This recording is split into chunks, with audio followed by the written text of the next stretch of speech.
you were filled with love for God and human beings. Help me to strive to share that love on earth so that I may share your glory in heaven.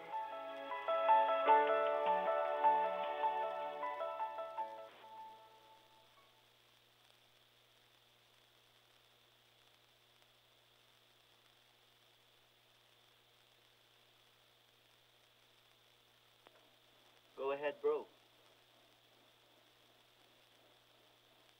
Bro Frank, pasok na. Inihahandog ng Radyo Maria at ng Commission on Youth ng Diocese ng San Jose Nueva Ecija ang programang Yucat on Air.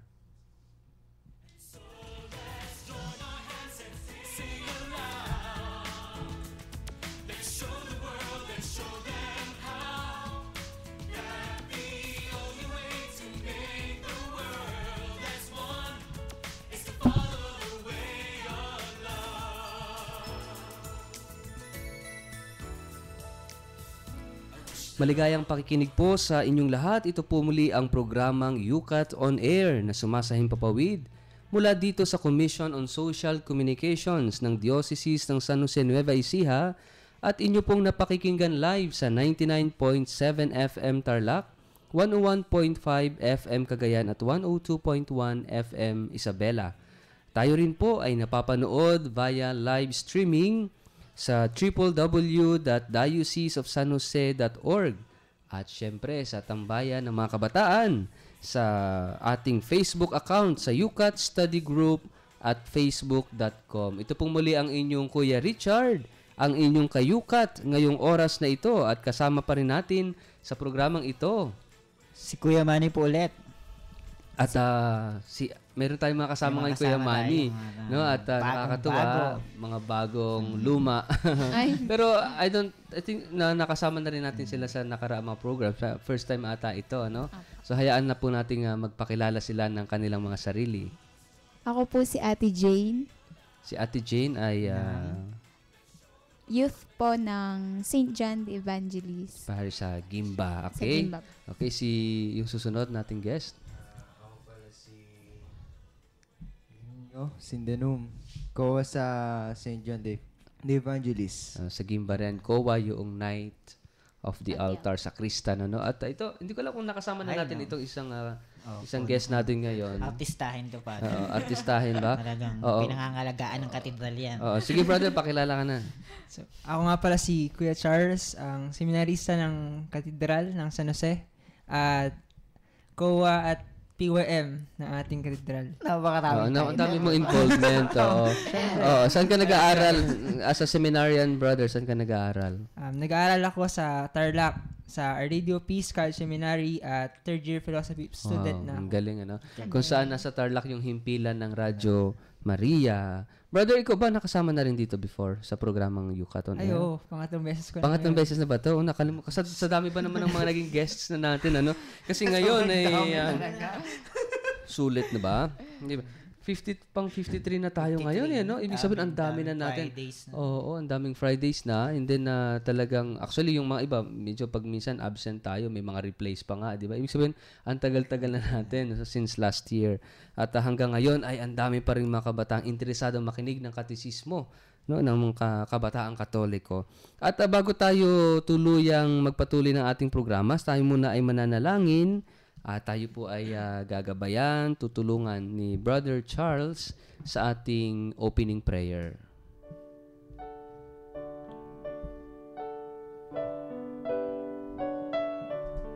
Sa ngalan ng Ama, ng Anak, ng Espiritu Santo. Amen. Panginoon, kami muling nagkakatipon sa iyong ngalan. Naway gabayan mo kami sa aming gagawin ngayong gabing ito. Naway maliwanagan ang mga kabataan ng katesismo na magbibigay kahulugan sa kanilang mga buhay upang maisabuhay namin ang mga gustong ipahiwatig ng ating Panginoon.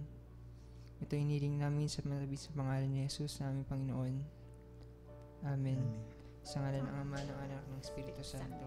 Amen. Amen. Maraming salamat, Kuya Charles, sa ating opening prayer ngayong oras na ito. At mapagpalang pakikinig po muli sa ating mga tagapakinig, lalong-lalo na po sa mga kabataan ngayon na nandyan at tumatambay sa ating katabi ng mga radyo at nakikinig na ating programa o kaya ay nanonood, sumusubaybay sa pamamagitan po ng ating live streaming. At kayo nga po ay nakikinig ng UCAT On Air at bago tayo dumako ngayong araw na ito sa ating topic ngayong oras na ito, siguro mas mainam na magbalik tanaw muna tayo kung ano yung napag-usapan natin last week or even the previous weeks, no? So last week, tinalakay pa rin natin yung UCAT question number 52. Pumapasok na po kasi tayo doon sa talakayan tungkol po sa heaven and heavenly creatures. Langit at sa mga makalangit na nilikha. So ang tanong noong nakaraan is, what is heaven? No? Kasi ang dami nating, siguro pag nag-browse kayo ng YouTube o kaya ng Facebook o kaya ng iba pang mga social networks, ay hindi ko alam kung napag-uusapan ang about heaven. Especially sa mga talakayan ng mga kabataan, hindi ko alam. Hindi natin ako napag-uusapan pa ba ito, no? At ang tanong, totoo bang may langit? No, kasi last time nga pinag-usapan, iba na yung langit na alam natin pagka high na high ka sa drugs. Langit pare, heaven to, heaven, no.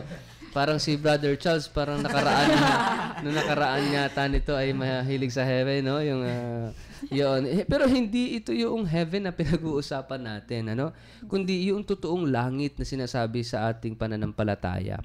At sabi rito, ang sagot ng katisismo sa tanong na ito, what is heaven? Heaven is God's milieu, the dwelling place of the angels and saints, and the goal of creation. With the words heaven and earth, we designate the whole of created reality. So ito yung lugar ng Diyos. Anyway, yung salitang lugar kasi is not enough to explain ano yung heaven kasi nga hindi ito place sa English, kundi ito yung kalalagayan, no? Kalalagayan na kung saan nandun ang Diyos, kapiling ang mga anghel at mga banal, at ito raw yung layunin ng sangnilikha. Ibig sabihin, everything, lahat ng nilikha ng Diyos, ay gusto ng Diyos, kalooban ng Diyos, na maging bahagi nitong kalangitan na ito. So, kaya nga, pinag-usapan pa nga natin last time, meron bang aso sa langit? Kung ang aso ay walang kaluluwa, di ba? Meron, kasi tingnan mo si San Roque, Apo San Roque, merong aso, may kagat-kagat pang tinapay, di ba?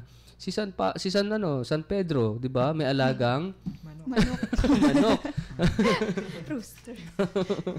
Oh, di ba? Si San Antonio, mayroong isda.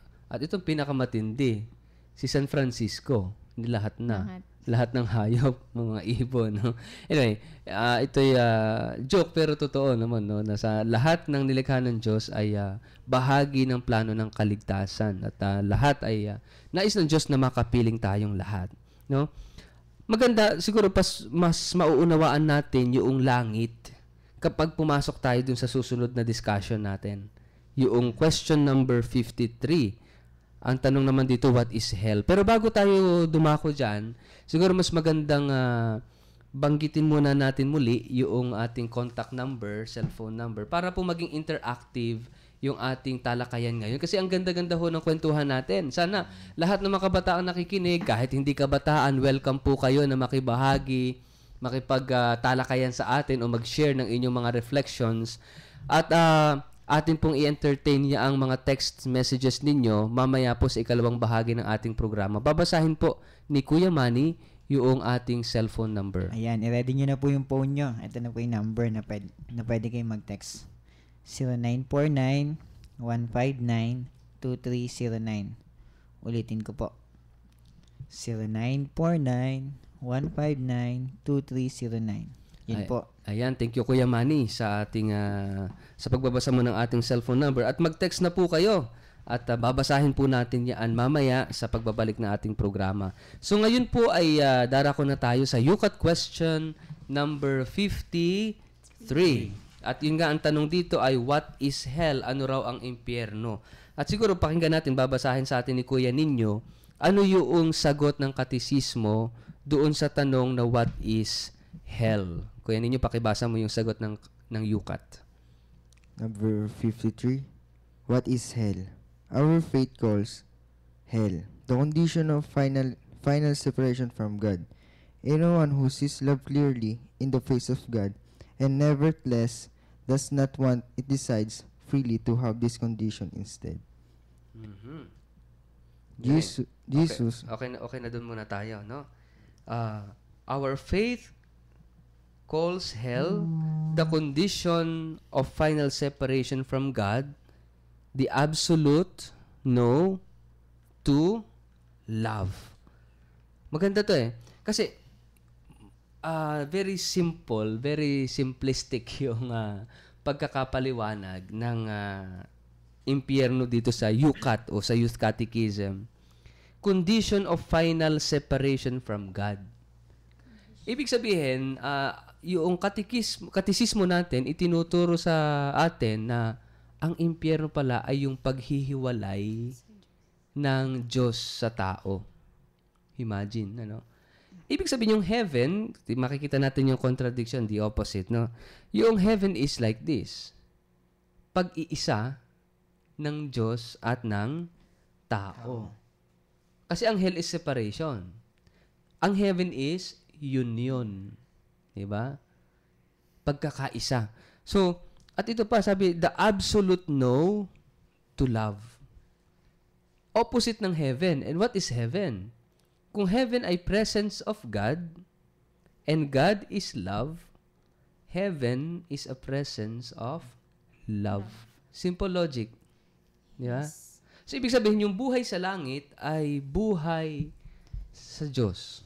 Life in God. And life in God is life in love or living in love. Kaya nga ito yung natatandaan mo, Kuya Manny, yung discussion natin nakaraan, na yung langit din ay, dito sa lupa may langit din, di ba? Tanda mo yung na yun.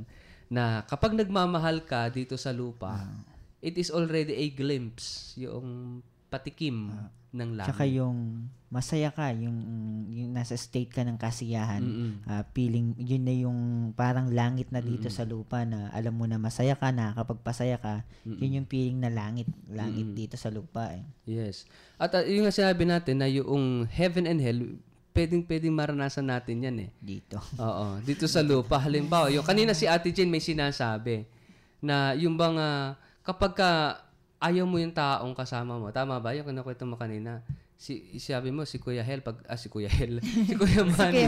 Pagkakasama mo, is it an experience of heaven or experience of hell? Sabi ko po kanina, pagkatabi ko si Kuya Manny, I feel hell. Parang nasa hell ka. Nasa hell ako. Oo. Grabe. Ibig sabihin talagang ibig sabihin, para bang pagkakasama mo si Kuya Manny, para bang nag-iinit ang puwet at gusto mo nang umalis. Parang ayaw na hell. Although, nagbibiro lang po ito mga kasama ko rito. Pero alam niyo, totoo po yun na kapag hindi natin gusto yung tao, pag there is no love between us, halimbawa, magkaaway kayo. Pag pinagtabi yung magkaaway, naku po. Tama, hindi ka mapakali yan, Hindi Father. mapakali. Tapos pinagpapawisan pa. Oo, talbang yung kahit Asar na asar ka, gusto mong, ayokong makita to. kahit 5 minuto ka lang na magkasama kayong dalawa, 3 minuto, para bang ang haba-haba naman ng 3 minuto na magkasama kayo, no? It's really an experience of hell, no? How much more yung talagang nandun ka na sa sitwasyon na yun. Na bawat isa nagbabangayan, no? So, ang sinasabi rin po sa atin dito sa ating UCAT, what is hell? It is an absolute no to love. Kasi love is a choice. 'Di ba? Tinuturungan natin sa mga kabataan yung napakahalagahan ng choice of God, no?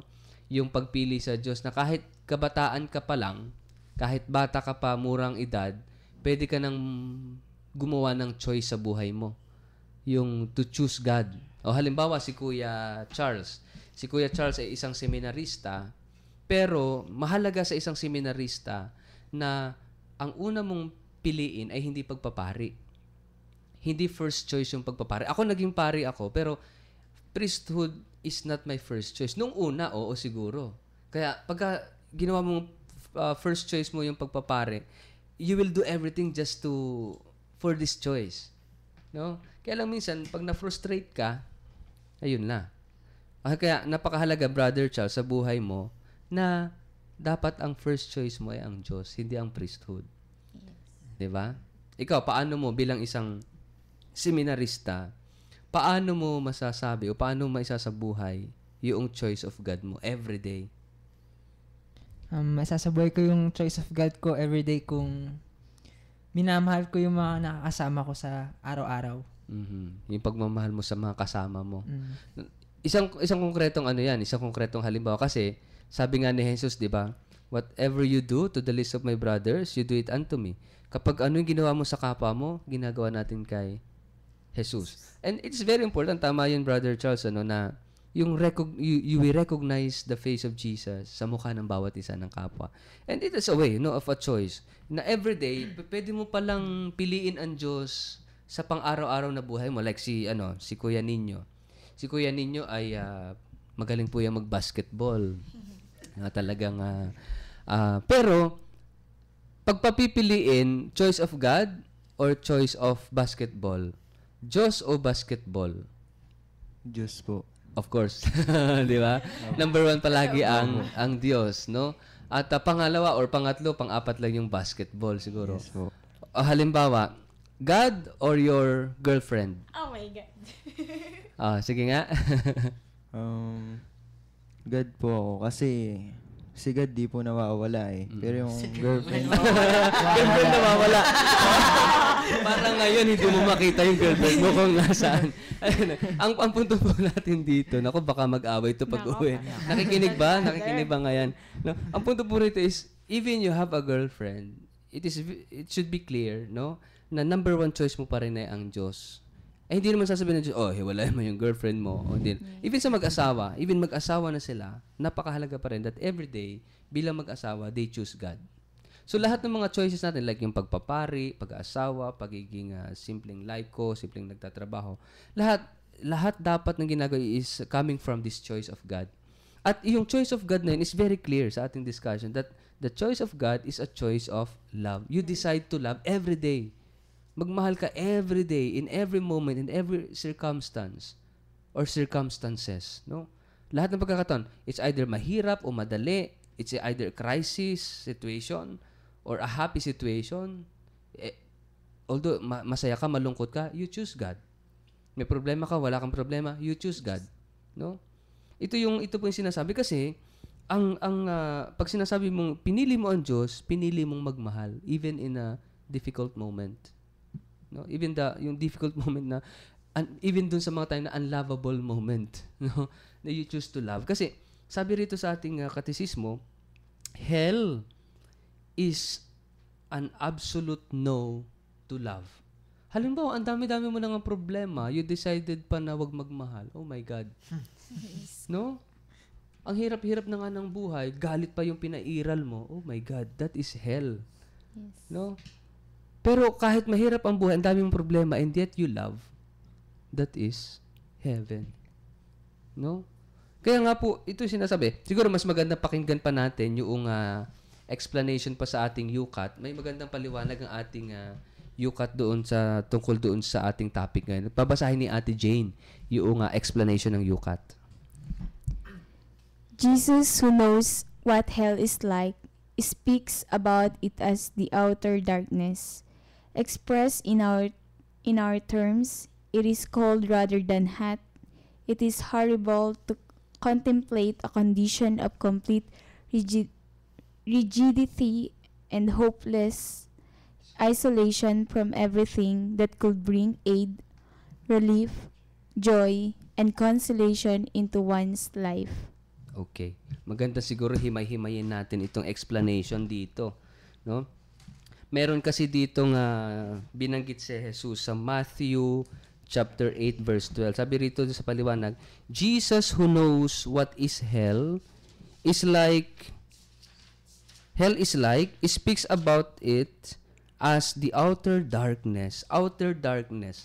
Laging kapag si Jesus nagpapaliwanag tungkol sa impyerno, laging sinasabi niya na itapon siya sa kadiliman at doon ay magngangalit ang kanilang mga ngipin. Hindi siya pinakilala ni Jesus as fire. No? Mas gustong ipakilala ni Jesus yung impyerno as darkness. Siguro babasahin ni Kuya Manny ano yung nakalagay doon sa Mateo chapter 8 verse 12. Ayan, pakibasa mo Kuya Manny, yung verse 12 ng Matthew chapter 8. Kung meron kayong mga Bible, pwede niyo rin pong tingnan. Ito po yung sabi sa Matthew 8, chapter 8, verse 12. Ngunit ang mga taong dapat sana'y kasama sa kaharian ay itatapon sa kidiliman. Mananangis sila doon at mangangalit ang kanilang mga ngipin. Oo, di ba? Kasi si Jesus, kapag ka nag-explain ng kingdom of God, yung paghahari ng Diyos, which is heaven, lagi ang opposite nito ay kadiliman. Na kung saan daw, doon ay magngangalit ang kanilang mga ngipin. At ang ganda-ganda ng paliwanag ng ating katisismo, sabi rito, expressed in our terms, it is cold rather than hot. Kasi sa darkness, nandun yung coldness, no? Sa darkness. So, ano ba yung meron sa darkness? Kapag ka nasa dilim ka, of course, wala kang makita. Of course, that is very logical. Logical ba yun? Pag madilim, wala kang makita. There is no darkness in absence of light.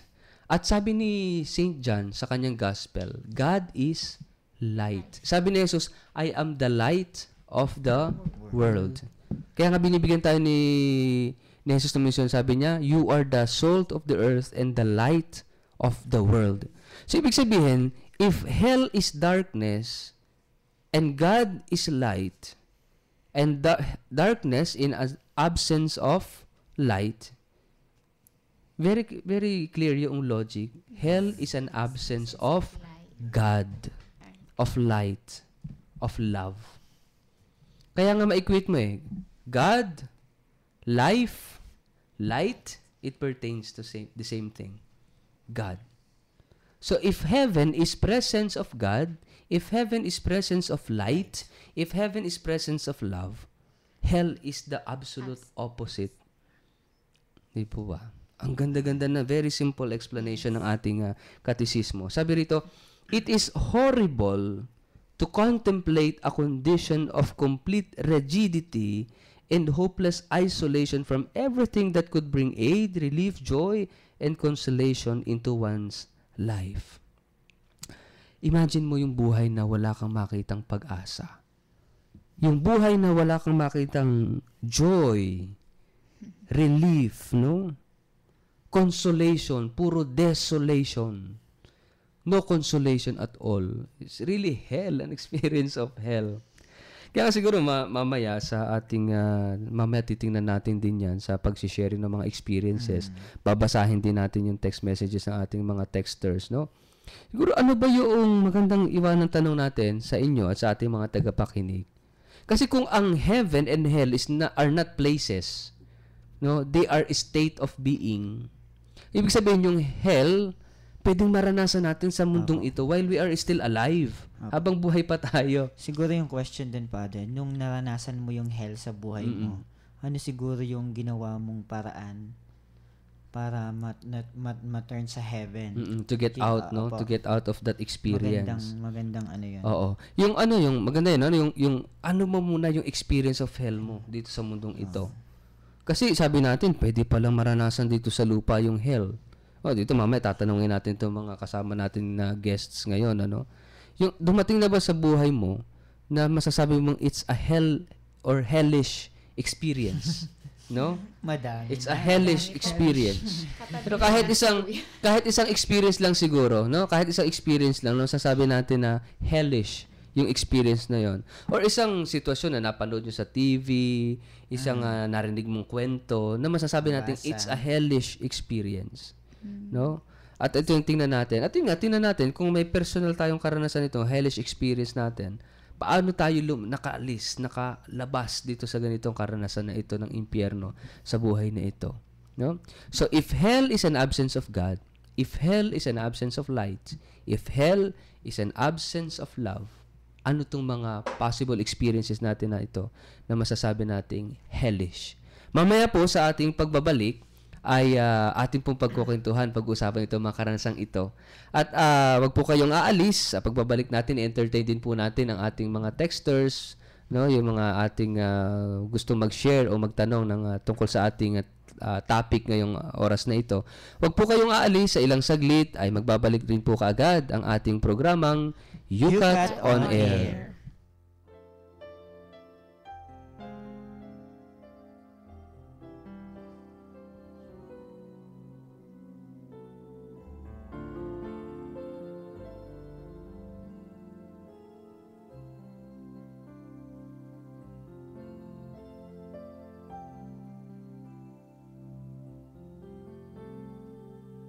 Sa mahinahong paalam ng araw, sa pag-ihip ng hanging kahapunan, balabal ko'y init ng iyong pag-ibig, sa dapit hapong kay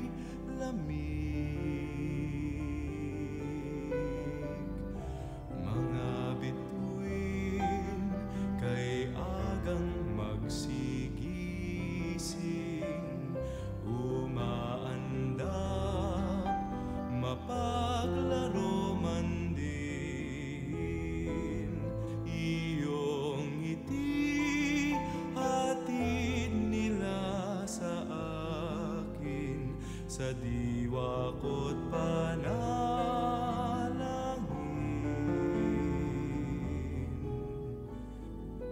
Puso ko'y pahimlayin, inay, upang yaring hamog ng gabing tiwasay, ay madama ko bilang damping halik ng iyong anak, ay irugtong inay.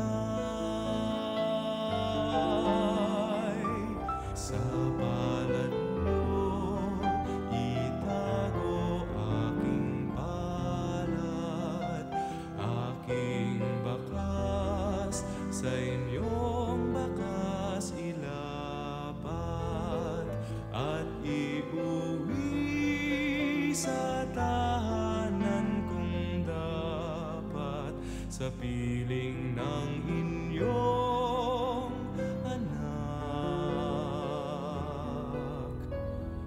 Puso ko'y pahimlayin, inay, upang yaring hamog ng gabing tiwasay, ay madama ko bilang damping halik ng iyong anak, ay irugtong inay. Puso ko'y pahimlayin, inay, upang yaring hamog ng gabing tiwasay, ay madama ko bilang damping halik ng iyong anak, ay irugtong, o ina kong mahal, ay irugtong inay.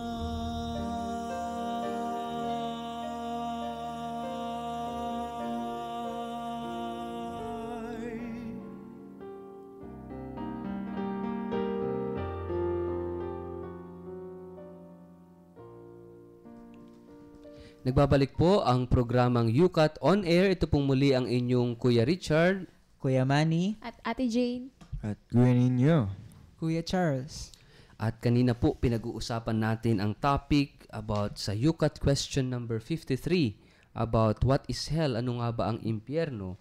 At ngayon ay siguro magandang pagbahagi na natin yung mga konkretong karanasan o yung tinatawag nga natin kanina na hellish experiences natin. Kasi sabi natin kanina, ang impyerno ay hindi isang lugar, kundi isang sitwasyon o katatayuan ng buhay, katatayuan ng ating pagkatao. At Yun nga, kapag wala ang Diyos sa buhay natin, kapag walang liwanag tayo nakikita sa buhay natin, walang direksyon, no? Walang kasiyahan, walang kagalakan, walang kapayapaan, walang pag-ibig, these are actually experiences of hell. Habang tayo nabubuhay, pwede rin pala nating maranasan itong impyerno. Subalit, meron tinatawag talagang tunay na yun talagang as in na, kumbaga yun, yung mga ganun patikim ng talagang yung impyerno na nasa afterlife. Ito yung absolute no to love, no? Pag sinabing absolute no, yung talagang buong buhay mo ay pagtalikod sa pag-ibig. Absolute na at the end of your life, talagang nag-decide ka na, I will not love. Yun. At sabi rin dito sa ating katisismo, it is the final separation from God. Final. Kasi yung buhay natin sa mundo dito, temporary. Minsan, pakiramdam mo, lumalayo ka sa Diyos. Or minsan talagang because siguro tampo ka sa Diyos, lumalayo ka sa Kanya. Temporary. At then later on, ma-realize mo that, I need God. No? Pero pag sinabing final separation from God, abay wala. Talagang nag-decide ka na sinabi mo, hindi ko kailangan ang Diyos sa buhay ko. No? So that is hell. Ito yung papaliwanag ng ating katisismo ng mga kabataan. At siguro ngayon, we could listen, no? Sa mga karanasan itong ating mga guests bago natin i-entertain yung text messages. Ang dami ng mga nagte-text. So, talagang it's really, this is actually very interesting topic. No? Ikling salita pero ang laki ng... And very relevant ngayon. Ano? Siguro, pakinggan natin sino naman gustong mauna mag-share tungkol sa experiences of yung hellish experience. Siguro unahin na natin yung ating seminarista. Oo. Bigyan natin ng pribilehiyo ang ating seminarista rito na mag-share ng kanyang karanasan. Si Brother Charles. Yung experience ng hell, napapansin ko yung meron kasi ako napanood na pelikula ang title ng pelikula is The Possession of Michael King. So, si Michael King doon sa pelikula, masaya siyang namumuhay sa pamilya niya. At nasabi niya sa sarili niya na hindi niya na kailangan ng Diyos. Makasama lang yung pamilya niya. So, doon pa lang na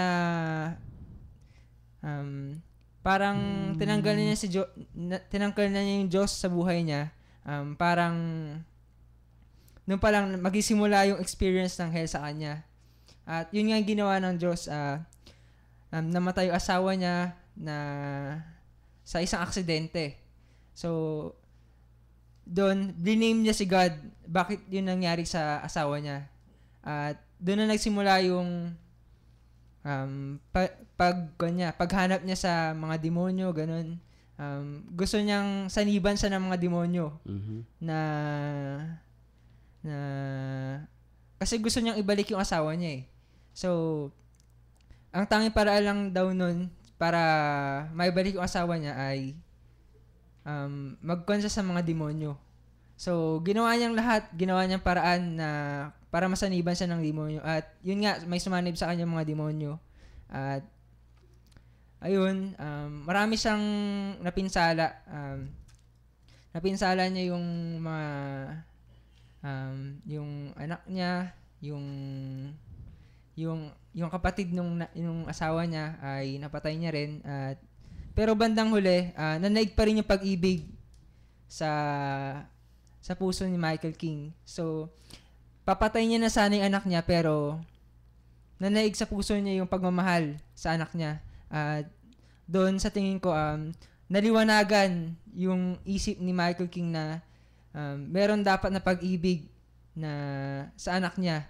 At parang ginawa ng Diyos yun para paliwanagan si Michael King na sandali lang. Dapat merong pag-ibig dito. Dapat ibigin ko ang anak ko. Dapat hindi ko siya patayin. So, ang ginawa niya, kasi hindi na maalis yung demonyo sa katawan niya, siya na lang mismo yung nagpakamatay. Tumalon siya sa bintana ng bahay nila at doon na nagtatapos yung kwento ng story ni Michael King. At tapos nag-flashback kahit patay na si Michael King noon, doon sa pelikula, nag-flashback kung bakit nga ba kung bakit nga ba ginusto niya na saniban ng mga demonyo. At yun nga yung naikwento ko nung una, yung sinabi niya nga na hindi niya na kailangan ng Diyos kasi nandyan yung pamilya niya. At sa tingin ko, yun yung concrete experience ng hell para sa akin. Wow, ang galing ano. Anong title ng movie? The Possession of Michael King. Ang galing ng pagkukwento niya, talagang very inintay ko nga yung credits pa. Yung credits. Para kang nanood ng ng pelikula talaga ano. Which is somehow yun nga, if hell is a place wherein yung mga nandoon ay talagang nagsabi na lang absolute no to God, ito yung mga devils. Yes. Ito yung mga yung evil, no? Talagang evil is actually a negation of God, yung total opposite ng love. Na talagang nag-decide, no? Kaya totoong may impyerno, no? At ang impyernong ito ay lugar ng mga talagang tumalikod na 100% sa Diyos at sa pag-ibig, no? So, thank you, Brother Charles, no? Sa iyong pelikula. No, pakinggan naman natin si Ate Jane, no? Yung kanyang mai-share about, siguro, personal experience ba? Personal experience. Okay, sige. Pakinggan po natin yung sharing ni Ate Jane. Na-experience ko po yung hell nung May. May exact date talaga. May 25 po yun, 2014. Kakatapos po namin nun ng youth encounter. Tapos, pag uwi ko po sa bahay, ayun, meron pong insidente na nanakawan kami. Tapos, nung gabi pong yun, iyak lang po ako ng iyak. Tapos wala po akong pinapakinggan. Tapos sabi kong ganun, sinisisi ko, sana hindi na lang ako nagpunta sa youth encounter na yan. Sana nagstay na lang ako dito sa bahay para hindi ako sinisisi ngayon ng ibang tao. Tapos sabi ko, bine-blame ko po talaga si God. Sabi ko, ikaw, ganyan-ganyan, nagsaserve ako sa'yo at tumutulong ako sa mga kabataan. Yung pong pakiramdam na parang ako lang po yung salita na sinisisi ko siya, bakit ganun yung ginawa niya. Tapos, at the same time, sinisisi ko din po yung nagnakaw syempre sa bahay namin. Kasi nakilala din naman po siya. Yung pong hindi po pala agad kailangan magtiwala sa isang tao. Na simula po nung parang hirap na po ako magtiwala. Ibig sabihin, paano mo po mamahalin yung isang tao kung wala ka ding tiwala sa kanya? Parang ganun po. Tapos, ilang araw, yan, iyak pa rin po ako ng iyak. Tapos, iniisip-isip ko pa rin po yun. Sabi ko nga po, magsisimba pa ba ako? Pupunta pa ba ako sa simbahan? Magdadasal pa ba ako? Sabi ko ng ganyan. Tapos po, nung time na andyan na po yung mga ka-youth ko, tapos yung si Kuya Ita, tsaka yung family, para pong unti-unti, ayun, napapaliwanag na po sa akin na hindi mangyayari yung isang bagay kung hindi din naman plinano ng Diyos. Yung tipong pong malalagpasan ko pala lahat. Tsaka po, siguro po wala po ako dito ngayon kung hindi ko po pinanatili yung pagmamahal. Kasi, una-una po, kailangan patawarin mo yung sarili mo. Siyempre, decision mong sumama sa youth encounter. Gusto mong tumulong. Gusto mong maging isa sa mga kabataan. Yung sa mga paghubog sa kanila. So, ayun po. Unti-unti po, inintindi ko yung naging pangyayari. Tapos, unti-unti po, pinatawad ko din yung sarili ko. Tsaka yung gumawa ng insidente na yun sa bahay po namin. Tapos, unti-unti din po, hindi naman po agad-agad iba yung tiwala makukuha. Pero, alam mo naman po kung sino yung talagang pagkakatiwalaan mo. At para po sa akin yung mga taong pinagkakatiwalaan ko, sila po yung talagang masasabi ko na love ko, ganun po. Tapos, noon din pong mga araw din na yon, naisip ko din po na merong isang taong hindi talaga, sa akin, hindi talaga ako pinabayaan po. Yung po talaga yung si God, na nagbigay sa akin ng liwanag para intindihin yung sitwasyon, lahat ng consequences nung nangyari. Pero sa awa naman po ng Diyos, hanggang ngayon, nandito pa rin po ako, nandun ako sa bahay. Unti-unti po nagiging maayos na lahat. Tas yung po, parang mas naliwanagan ako na ipagpatuloy ko yung pagsiserve. At yung pagsiserve po na yon, parang inaalay ko po yung sarili ko sa iba na ibahagi po yung pagmamahal po ng Diyos sa akin. Yun lang Amen. po. Actually, yung experience na yun, as I see it, yung hellish experience niya is what happened sa puso niya. Yes po. Yung galit niya sa Diyos na sinisi niya ang Diyos, ba't ganito, ba't ganyan, no? Yung idinistansya mo, parang idinidistansya mo ang sarili mo. Oo. Sa Diyos. Kasi nga, because of that emotion, that anger na nasa puso mo. Feeling mo ginusto niya Yes, yun. oo. Yes. Pinabayaan ka, yung feeling na pinabayaan ka. At yung feeling na, bakit na ganito? Nagsiserve naman ako, bakit ganito pa nangyari? No? So, it's somehow, actually, ang daming ganyang experiences. Yes No? po. Hindi lang sa'yo.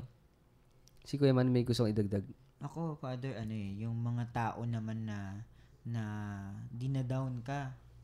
Sobra yung kahit na yung gagawa ka na mabuti pero in return masama ka pa rin. Napaka yun, parang hell, yun yung hell experience ko talaga na bakit tumulong ka na nga, ikaw pa yung ganito, ikaw pa, ganun ba talaga yung kapalit ng na hindi nila naiintindihan yung mga ganung bagay na nararanasan mo pa araw-araw yung mga ganung pangyayari.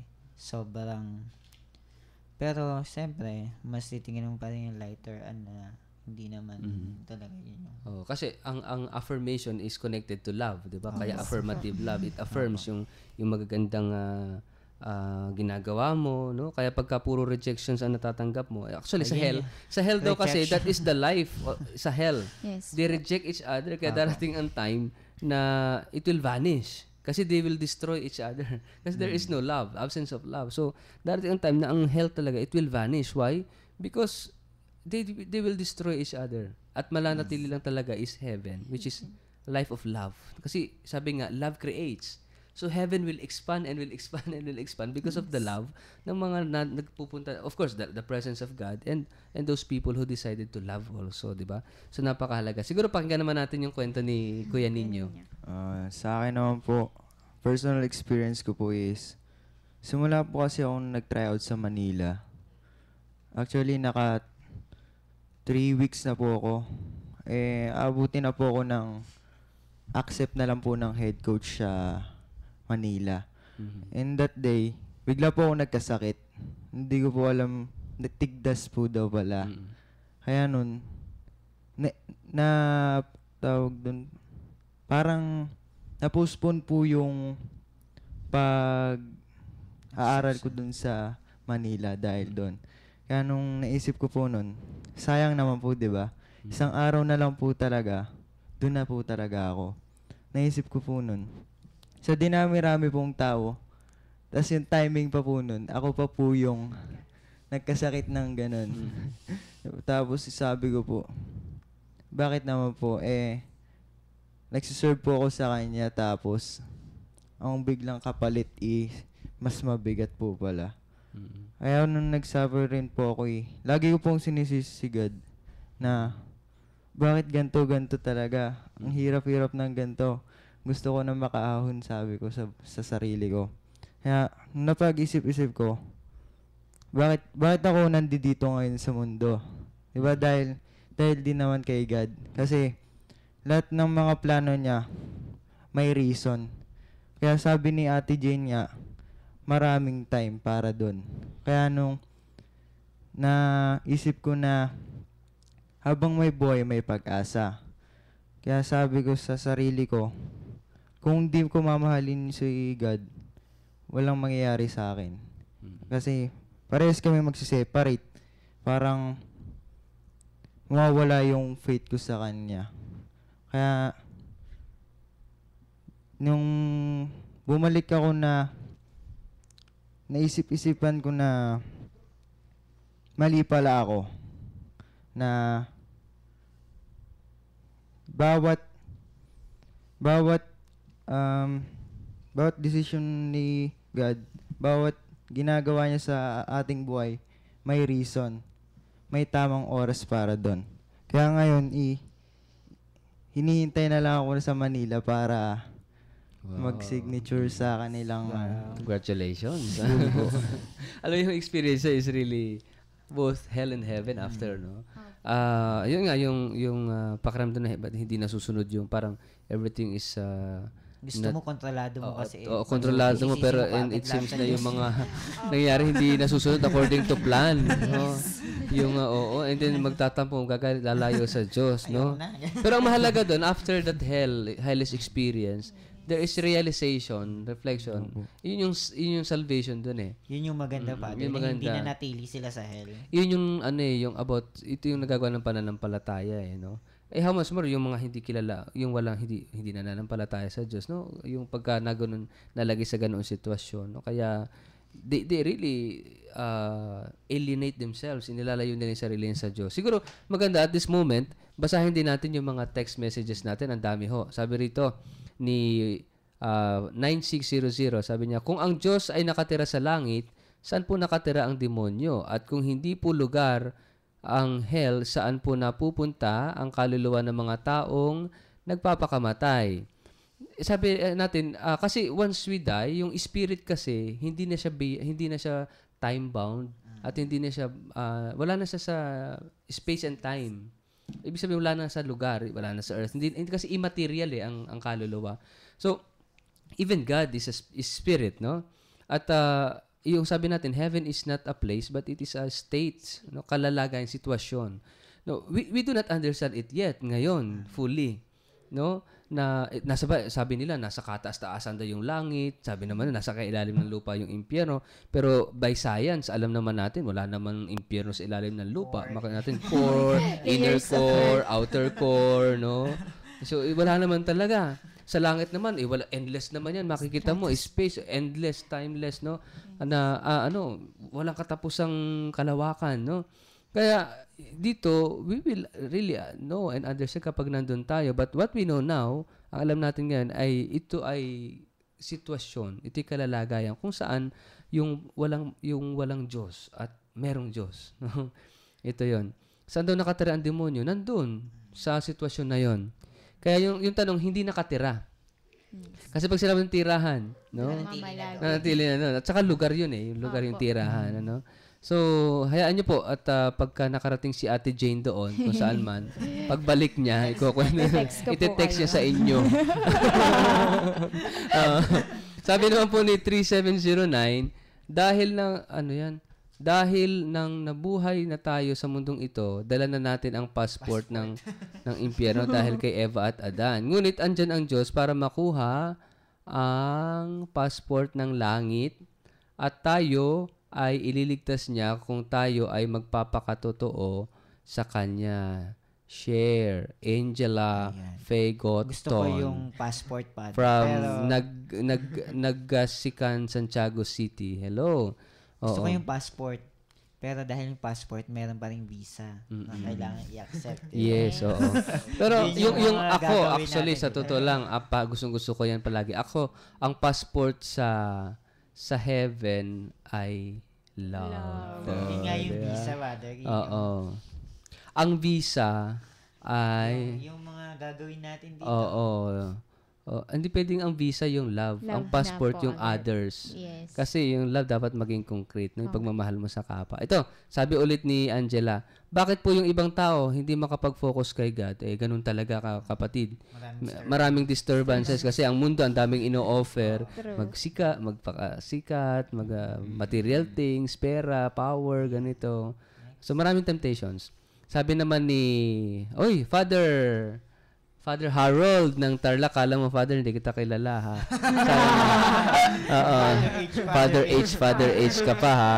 Sabi niya, hi, Brother Charles. Uy, may fans ka, listener. Nice to hear you inspiring the youth. Keep it up. God bless. Thank you, Father. Regards. Po. At sabi ni 8260, paano po mapalapit sa Diyos? May sagot si Kuya Manny dyan kanina. Ano yung sagot mo, Kuya Manny? Magdasal ka muna. Kasi yun yung communication yung dalawa. Tapos lumabas ka. tas doon mo iparamdam yung pagmamahal mo sa Diyos sa iba. Oo. And there are many other ways. Like halimbawa, yung sa pagdarasal, sa misa. And yung paglabas nga ni Kuya Ma, sabi, you encounter Jesus sa mukha ng bawat isa. See Jesus with Oo. others. Actually, yung mukha ni Jesus, sabi nga, makikita mo sa mukha ng iyong kapwa. Hindi lang sa kaibigan. Hindi lang sa kaibigan. Sometimes, sometimes even sa enemies natin. Yes. We have to see Jesus in the faces of our enemies, of the poor, no? Lahat sa mga may sakit. So, maraming salamat sa lahat ng mga nag-texts. Meron pa pang hahabol na magte-text dyan? Ano? Kasi po yung mga kabataan dito sa cathedral ay talagang nakikibahagi rin kahit na sila nasa labas ng studio, talagang nagte-text din po sila.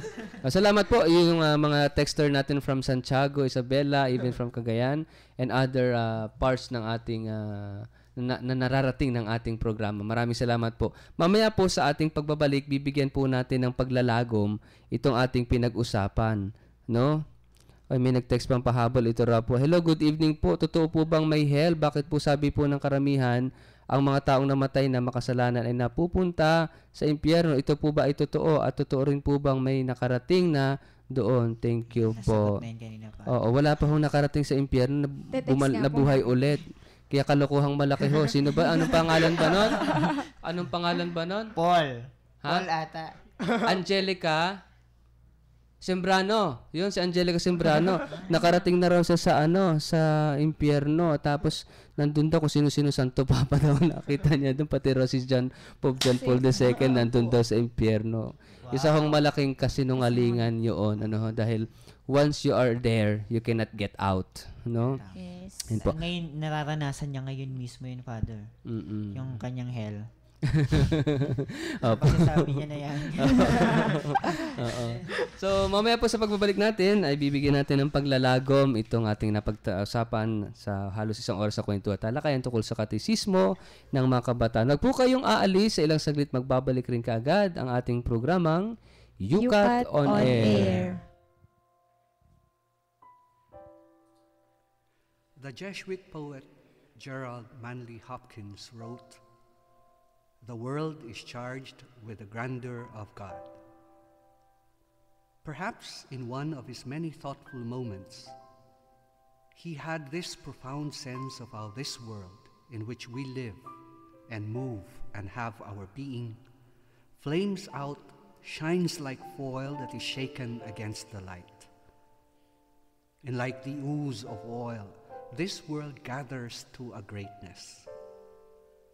Like many of us, Gerald Manley Hopkins must have heard how the sheer gentle beauty of our world whispers of its creator's grandeur. Sadly, this home, which our God has created to be our very own, is now seared with trade, bleared, smeared with toil. While adorned with the colors and lushness that can be fashioned only by tender divine hands, our world now wears human smudge and shares human smell.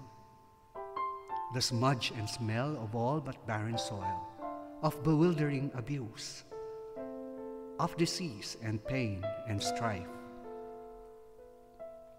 Upon this dwelling place, generations have trod, leaving behind only footprints, but only because they have taken away with them nearly everything that desperate, short human arms, tiny hands can grab at and stash away.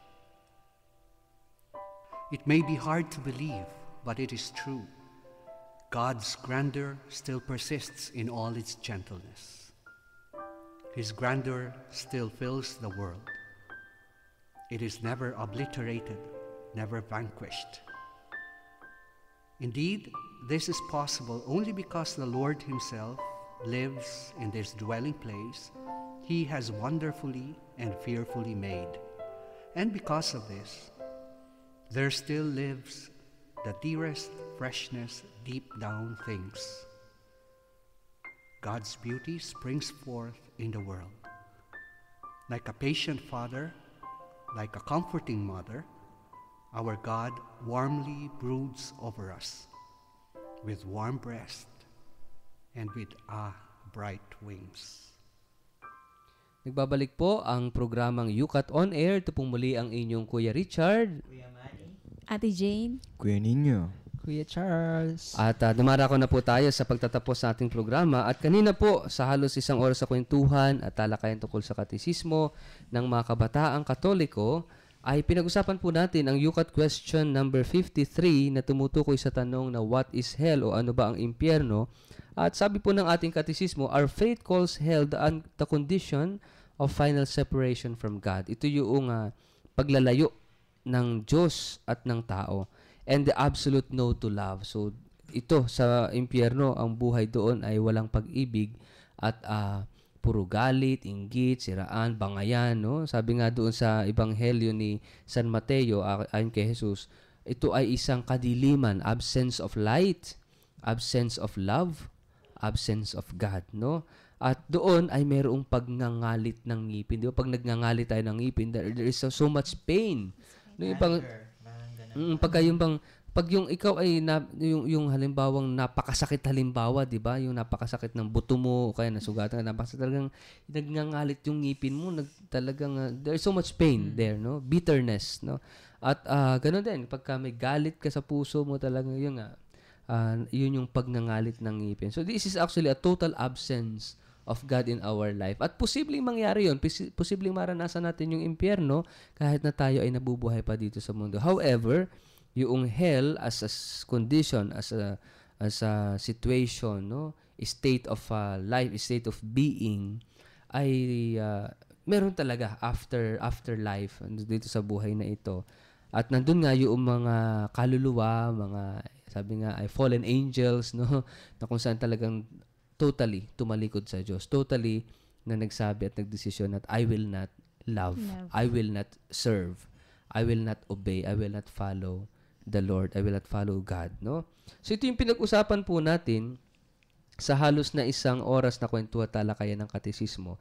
At pwede nyo rin pong ipagpatuloy ang ating pagninilay, pagbabasa dito sa katisismo ng kabataan. Hindi ho natin kaya talang i-exhaust lahat ng ating mga paliwanag tungkol po dito. Pero kung meron pa rin po kayong mga text messages, pwede yung ipagpatuloy at susubukan natin sagutin yan sa susunod na episode natin next Friday. Ngayon ay darako po tayo sa ilang mga greetings, sa mga pagbati. Ngayong araw na ito, baka yung makasamahan natin ay merong gustong batiin. Binabati ko nga po pala yung mga tiga-Tarlac dyan, yung mga tiga-Olpax, lalo-lalo na yung dati namin formator, si Father Harold, na nakikinig ngayon, at sa mga katedral na nakikinig. Okay, thank you. Binabati ko nga pala yung mga taga-Gimba, lalo na yung family ko, yung mga ka-parish youth ministry ko, lalo-lalo na si Father Baby na ginaganap ang kanyang kaarawan ngayon. Happy birthday po kay Father Baby. 74 na po siya. Ayan. Tapos, kay Ate Kambal, Ate Lynn, Ate Josie, at ang mga kabataan ng aming parokya sa St. John the Evangelist Parish at lahat ng mga tiga-Gimba na nakikinig dito po sa Yukat On Air. At ako naman po, binabati ko po lahat ng DYCC members at responsibles ng ating diocese. At ipapaalala ko lang, Father, na tomorrow at saka sa Sunday, it's holiday of obligations. Ako gusto kong batiin yung mga kabataan dyan sa Bantug. Nakakatapos lamang ng pagdiriwang ng kanilang Parish Youth Day. Congratulations sa inyong lahat. Congrats, Kuya Marnel at Kuya Grande. Oo, salamat sa initiative na talagang i-gather ang mga kabataan. And then also, I would like to greet lahat po at pasalamatan na rin lahat ng mga volunteers ng ating apostolate sa social media, ang mga volunteers ng Commission on Social Communications, gayon din lahat ng mga sponsors po natin at lahat ng patuloy na sumusuporta sa ating adhikain na maipalaganap ang salita ng Diyos sa pamamagitan po ng katisismo. At ngayong gabing ito, sabi nila ay Halloween, no? Maraming nagtatakutan. At hanggang bukas, nagtatakutan, ginagawang katatakutan ang araw ng mga santo at araw ng mga yumao na. Ito ho ay maling hindi makakristyanong pagdiriwang.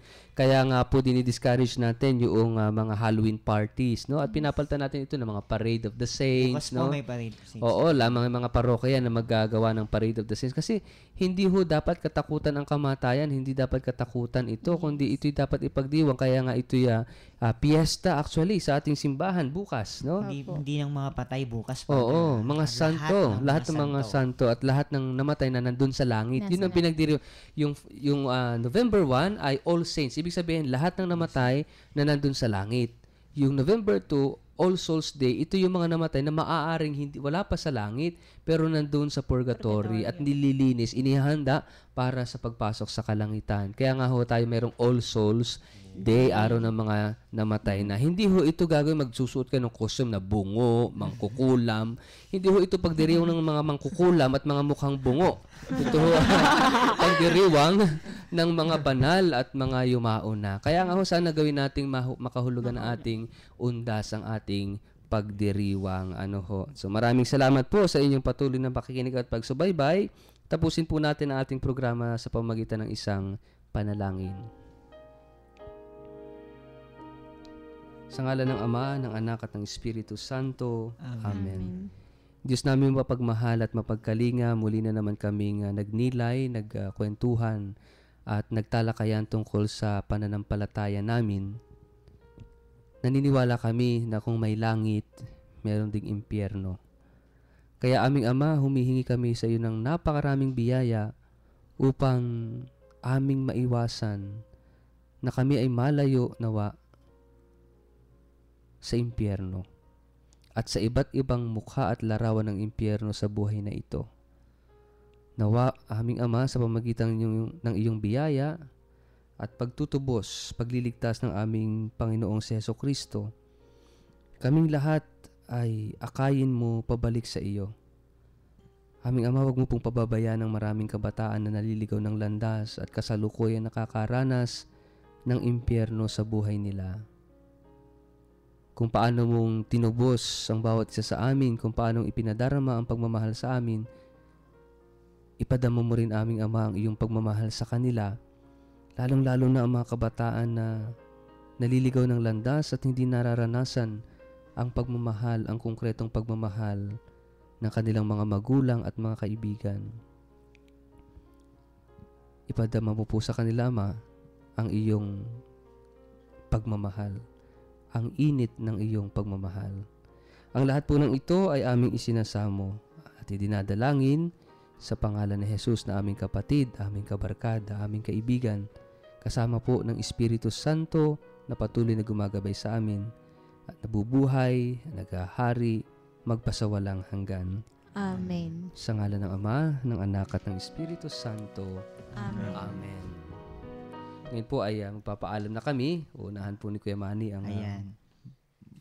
Hanggang sa susunod na Biyernes po, Kuya Manny po. At Ate Jane po. Kuya Nino. Kuya Charles po. At ito po muli ang inyong Kuya Richard, ang inyong nakayukat ngayong oras na ito. At hanggang sa susunod pong Biyernes, magkayukatan pong muli tayo.